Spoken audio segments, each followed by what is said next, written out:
Hello everyone, today I gonna share another success story.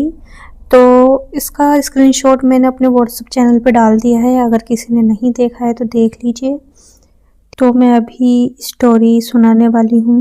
तो ये client मेरी बहुत पुरानी है, जब मैंने चैनल अपना बनाया ही था, और मतलब तब जब मेरे पास एक दो ही क्लाइंट्स थे, तो तब से ही मेरे पास जुड़ी हुई हैं। ठीक है, तो मैं तब से इनको गाइड कर रही थी। लगभग इनको हो गया है 2 महीने होने वाले हैं। ठीक है, उस टाइम पर इनकी कुछ मेडिकल कंडीशन भी थी, और जिस कारण ये डिप्रेशन की दवाई वगैरह भी लेने लगी थी, और बहुत सारी चीज़ें थी जो कि मतलब इनके लाइफ में बहुत उथल पुथल चल रही थी। ठीक है, फिर जब मैंने इनको मेडिटेशन के बारे में कुछ टिप्स दी, और कुछ मैंने इनको बताया, कुछ मेडिटेशंस के रिलेटेड कुछ योगास बताए जिससे इनका माइंड शांत रहे, और वो करने के बाद इनको बहुत ज़्यादा अपनी लाइफ में पॉजिटिविटी फील हुई है। और वो सब इन्होंने मुझे कॉल पे भी बताया था, तो मैंने कहा कि चलो आप लिख कर भेज दो मुझे। तो इन्होंने फिर मुझे लिख कर भेजा है सब। तो ये लिखती हैं, ये मेरी सक्सेस स्टोरी है।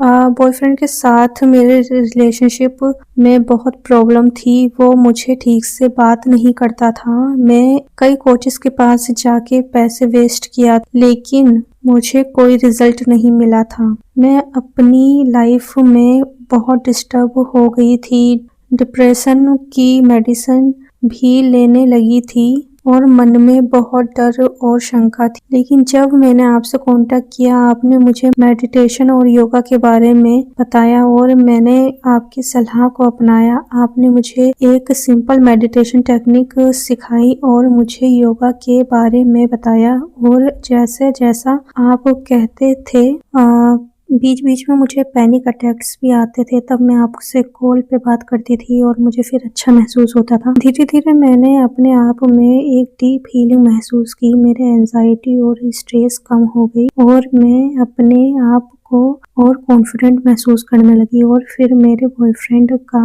के साथ मेरे रिलेशनशिप में भी एक नया मोड़ आया। जो कभी मुझसे बात नहीं करता था, आज वो मुझसे शादी के लिए मान गया है। वो बहुत केयरिंग हो गया है, मुझे खुद से कॉल करने लगा है। ये सब जब हुआ, जब मैं खुद को पहचानी और डेस्परेट नहीं हूँ। अब मैं अपने काम पे फोकस कर रही हूँ, और आपका शुक्रिया करती हूँ कि आपने मुझे डीप हीलिंग के बारे में बताया और मुझे अपनी लाइफ को बदलने में मदद की। Thank you so much. और भी इन्होंने आगे कुछ लिखा। ठीक है, तो आप व्हाट्सएप चैनल पे पूरी डिटेल में लिखिए। तो जो मैं मेडिटेशन वगैरह सिखाती हूँ, वो आपको अंदर से हील करता है। तब आप में कॉन्फिडेंस अपने आप ही आने लगता है। क्योंकि जब कोई डिप्रेस्ड है ऑलरेडी, तो फिर मैं उसे ये नहीं बोल सकती कि आप जाओ बैठ के अफर्मेशन करो, तो उसके लिए बहुत बड़ा टास्क हो जाता है वो। ओके, अगर आपको ये स्टोरी अच्छी लगी हो तो प्लीज़ मेरे चैनल सब्सक्राइब कर दीजिए। और नेक्स्ट वीडियो में लाने वाली हूँ मेडिटेशन से रिलेटेड। मेरे पास बहुत ज़्यादा लोग